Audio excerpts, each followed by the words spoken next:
dibukanya kembali pasar seni, Pak B juga ikut berkontribusi semuanya.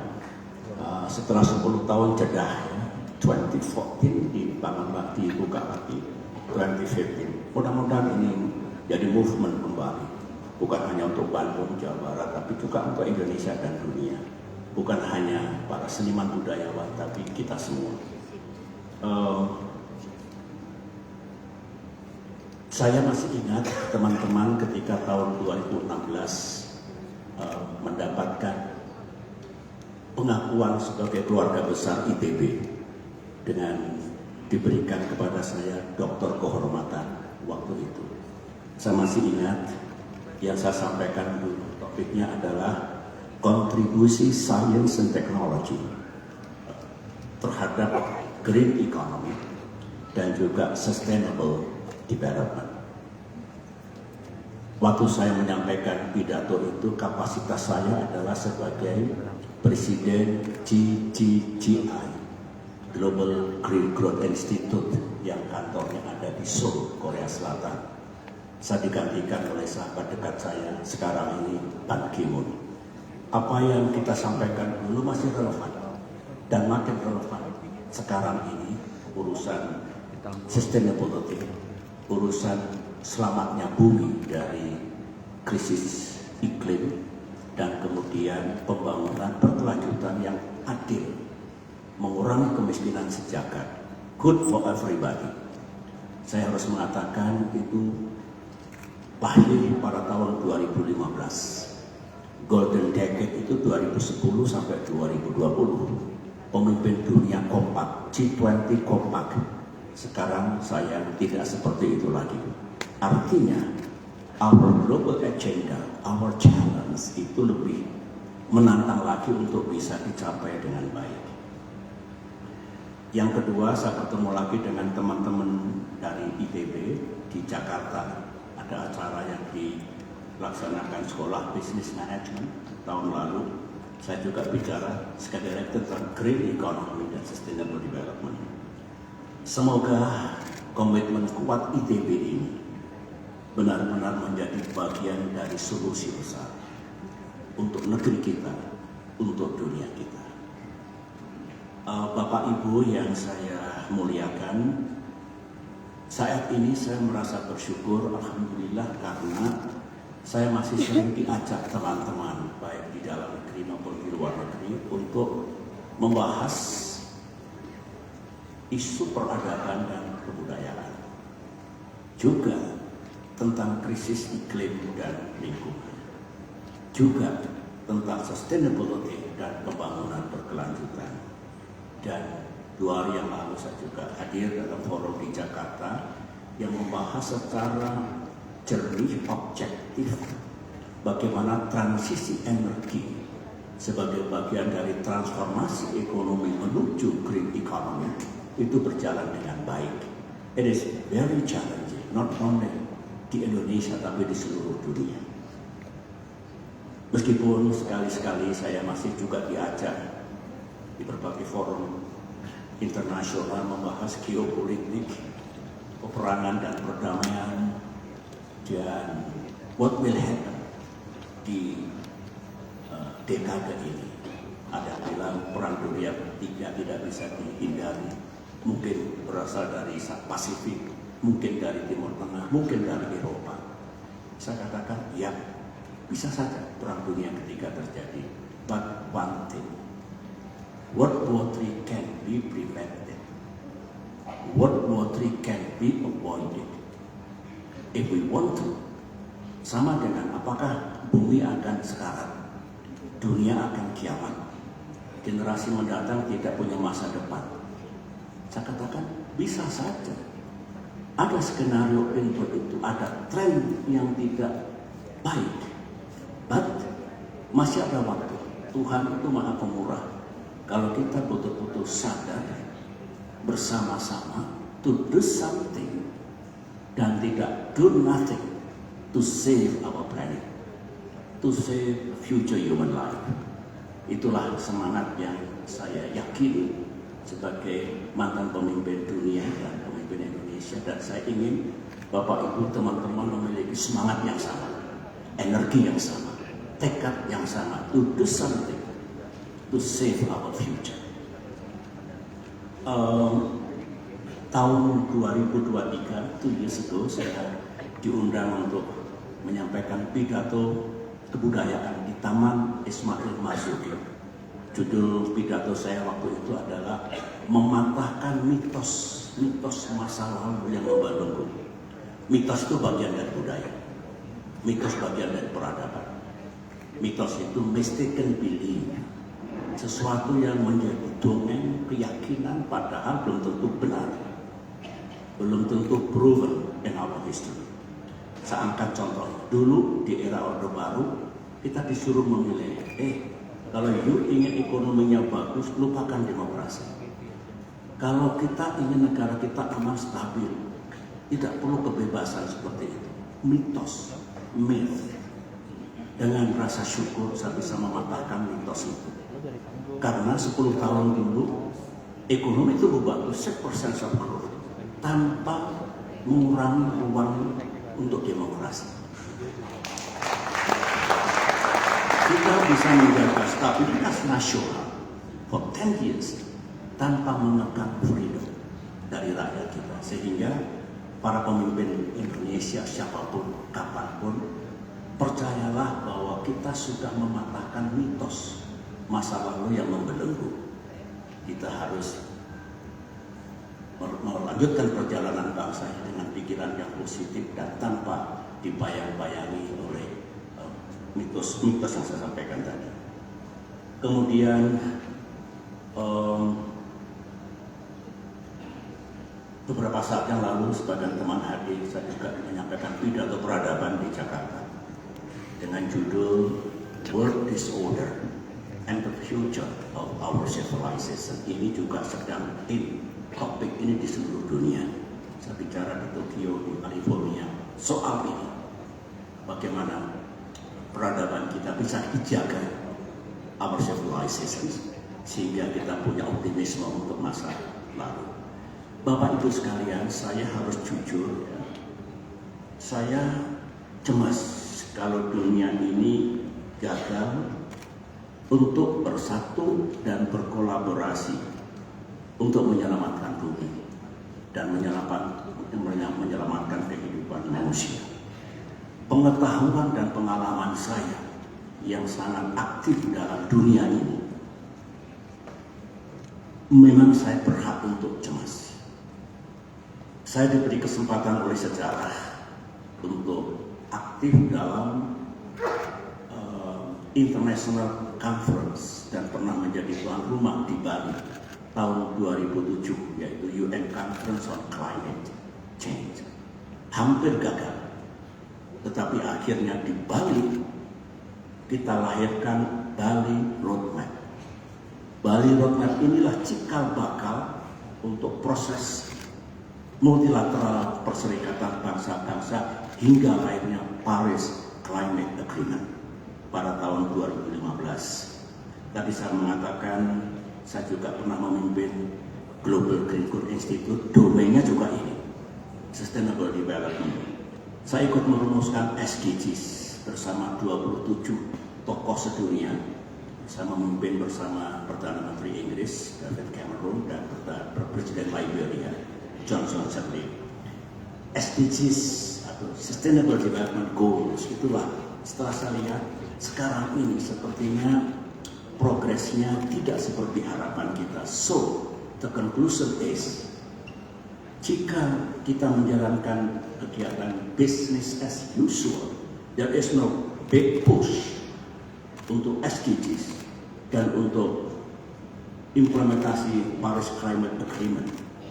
To be frank, barangkali akan ada masalah besar di masa depan. Saya masih punya harapan, mudah-mudahan para pemimpin dunia sadar, bertanggung jawab, dan take action.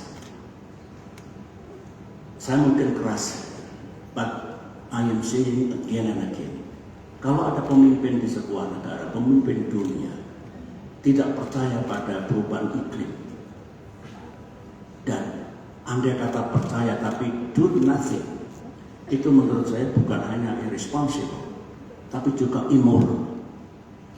Karena masa depan kita akan gelap. Rakyat tentu memilih yang bersangkutan di negara manapun dengan harapan pemimpinnya bisa menyelamatkan kehidupan semua dan menyelamatkan bumi satu-satunya tempat kita hidup dan tinggal. Sekarang ini dunia memang is not in a good shape. Saya amati, kita semua mengamati bahwa sekarang seperti the returns of power politics, the returns of geopolitics of rivalry, very bad. The rise of unilateralism sepihak negara itu, ultranationalism, dan yang disebut G0 world, every country for itself. Nggak perlu memikirkan kerjasama global, tidak perlu memikirkan kepentingan bersama. Akibatnya apa? Resources kita yang kita miliki di dunia dan bisa resources di tiap-tiap negara terkuras habis untuk dealing with geopolitics, war, and other matters, dan barangkali menomorduakan, menomortigakan global agenda yang sangat penting. Apa itu? Saving our planet dan reducing global poverty for justice, sebagaimana yang disepakati melalui SDGs dan Paris Climate Agreement. Nah, pertanyaannya sekarang adalah apakah masih ada way out, masih ada jalan keluar, dan is there any hope for our future? Saya termasuk orang yang optimistis. Saya ingin tetap berjiwa terang, berpikir positif. Masih ada, tetapi window of opportunity suatu saat close, tidak bisa lagi. Dunia sehebat apapun kita bersatu, kalau sudah terlalu dalam, terlalu parah kerusakan yang terjadi di bumi ini. Nah, dalam konteks itu, ini kalau kita lanjutkan conversation kita ini bisa 2 hari 2 malam. Tetapi kalau kita ambil intisarinya, there is a problem, big problem. There is a challenge, great challenge. Apa yang mesti kita lakukan? Tentu banyak kalau kita bicara how. Tetapi izinkan saya di pentas budaya ini menyampaikan pemikiran sederhana saya yang kira-kira topiknya begini: menyelamatkan bumi dan kehidupan manusia dengan kontribusi budaya, culture. Kalau kontribusi science and technology and innovation semua sudah tahu, many other things. But mari kita hidupkan kembali pendekatan budaya, proses budaya, kerja budaya. Saya punya keyakinan could be more effective dan cara-cara lain yang terbukti tidak selalu mudah. Sehingga bicara what can culture contribute to sustainability, inilah yang ingin saya sampaikan secara sederhana, singkat, sehingga paling tidak di aula Timur Barat yang bersejarah ini kita pernah punya komitmen, punya tekad bersama yang bagus. Mengapa budaya? Saya ingin berbagi cerita sedikit. Tahun 2011 saya diundang untuk menghadiri World Economic Forum di Davos, Switzerland. Semua tahu itu forum yang bergengsi. Saya diundang karena menurut World Economic Forum, cara Indonesia menangani krisis 2008-2009 dulu dianggap efektif. Everybody on board, semua pemerintah, dunia usaha, gubernur, teknokrat, sivitas akademika, semua on board. Sehingga alhamdulillah ada jalan keluar. Kita hanya setahun drop, 6% turun menjadi 4,6%, only 1 year. seperti V-shape, tahun berikutnya lagi 6,1-6,5% job growth. Artinya apa? Itu sebuah success story dan kami diundang di sana, istilahnya tolong bagikan pengalaman Indonesia pada saat menangani krisis dunia. Itulah yang saya sampaikan. Tetapi yang ingin saya ceritakan bukan itu. Ada satu diskusi panel, sekitar 7 orang lah ingat saya. Sebagai moderator namanya Tom Friedman, jurnalis, kolumnis, penulis buku dari New York. Dia pernah menulis buku tentang hot, flat, and crowded world, tentang ini semua. Ditanya oleh si Friedman ini, Anda waktu itu ada beberapa presiden, ada beberapa pemimpin dunia usaha tingkat dunia, ada top scientist, Bill Gates juga di sini. Ditanya, menurut Anda bagaimana kita bisa mengatasi krisis lingkungan, krisis iklim ini? Mulailah bicara satu persatu. Saya bicara agak belakangan. Yang pertama, sahabat saya Presiden Meksiko Calderon, ya kita harus mengubah gaya hidup, lifestyle, ini boros. Kemudian ada lagi yang kurang lebih bagaimana dunia usaha juga ikut berkontribusi. Nah, Bill Gates bilang gini, oke, saya tahu. Tetapi tidakkah ada kekuatan lain, yaitu teknologi? Bisa. Nah, saya baru bicara, oke, menurut saya itu tidak either or. Tidak harus memilih, semuanya penting. For me, kontribusi science, technology, innovation itu satu kekuatan. Tetapi akar masalahnya, cikal bakalnya adalah values atau nilai-nilai, behavior atau perilaku, gaya hidup manusia sedunia yang tidak kompatibel dengan pelestarian lingkungan. Inilah yang akan saya sedikit elaborasi, sedikit saja, agar cocok tema yang saya pilih hari ini, culture approach, cultural dimension untuk mengatasi ini semua. Begini, untuk menyederhanakan analisis dan pengenalan why ini semua terjadi. Tiada lain, saya kira banyak yang tahu, kehidupan manusia di bumi ini memang serakah, merusak. Kita tahu bahwa sistem nilai, values, behavior, lifestyle itu bagian sekali lagi dari budaya, dari peradaban. Sistem kehidupan itu sendiri sebetulnya kebudayaan.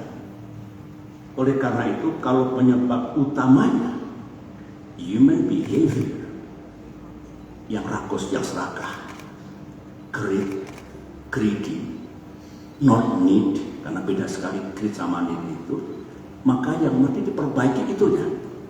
Tanpa perbaikan itu, that's impossible. Cara lain meskipun tak tersedia bisa betul-betul efektif untuk mengatasi persoalan dunia ini. Kita tahu banyak sekali ilmuwan di sini, banyak sekali teknolog di sini. Mulai mengapa manusia memiliki gaya hidup seperti ini? Karena revolusi industri. Jangan salahkan revolusinya. Karena revolusi industri dengan revolusi berikutnya lagi, revolusi teknologi sampai gelombang keempat, gelombang kelima. Memang kelima juga bring benefit. The wealth of nation, kekayaan, kesejahteraan bangsa-bangsa memang meningkat. Tetapi kapitalisme juga sebagai bapak kandung dari semuanya ini turut juga menambah masalah. Dengan pertumbuhan ekonomi sebagai cornerstone dari kapitalisme pasar bebas, akhirnya tidak lagi memikirkan konservasi sumber kehidupan, pemeliharaan lingkungan dan sebagainya, untuk mengejar kenyamanan, growth, consumerism, ujungnya hedonisme, berlangsung beratus-ratus tahun tanpa kita sadari. And you know, kapitalisme tidak sensitif pada ketimpangan, pada kemiskinan. Oleh karena itu, kalau ini tidak dilakukan reformasi, perubahan besar, saya khawatir kalau dampak buruknya makin kita rasakan. Oleh karena itu, menurut saya, kalau boleh saya persingkat, mari kita lakukan gerakan sedunia, not only gerakan nasional, melalui pendidikan, melalui kiprah civil society, apapun, untuk mengingatkan, ayo kita hidup sesuatu yang sesuai dengan yang kita perlukan. Istilah saya waktu saya pidato di Paris itu, from great economy menjadi green economy. Apakah bisa? Apakah tidak sulit? Ya sulit. It is very challenging, but it does not mean tidak ada cara untuk mencapai itu. Oleh karena itu, tugas besar kita, tugas besar Pak Rektor, para guru besar, para dosen, semua adalah mari kita memberikan greedy life. Once again, need not greed. Caranya banyak. Saya katakan tadi yang kita pilih untuk hari ini pendekatan budaya. Begini, menurut pandangan saya, gaya hidup tadi, perilaku tadi, itu berkaitan dengan values, mindset, yang itu harus dibangun dan dibentuk sedini mungkin di seluruh dunia, termasuk Indonesia. Ada usia anak-anak tingkat TK, SD, SMP, 10 years. Itulah yang disebut dengan formative years. 10 tahun emas untuk mengajar, membentuk, membangun sistem nilai, perilaku, sikap hidup anak-anak muda. Setelah SMA ke sana tidak mudah. So, jangan disia-siakan yang namanya formative years. Tugas pendidik 10 tahun usia anak itu pertama-tama not only transferring knowledge, tapi you have to create values and behavior, sehingga menjadi educating hearts and minds of the people, educating hearts and minds of anak-anak kita. Saya pernah bertugas di Bosnia, Bapak Ibu, pangkat saya Brigadir Jenderal dulu, tahun 1995-1996. Hari libur saya jalan di pasar Kebon, di pusat kota, ada toko buku kecil, pojok begitu. Saya suka baca buku, saya beli buku dengan judul Educating Hearts and Minds. Saya baca lebih dari sekali, ternyata cocok bagi educators, bagi pemimpin, bagi orang tua, siapapun yang ingin putra-putrinya tumbuh menjadi manusia-manusia yang baik. Oleh karena itu, saran kepada pemerintah, kepada Pak Prabowo, kepada para menteri, dulu waktu sambil juga kita jalankan, tetapi ini unfinished agenda.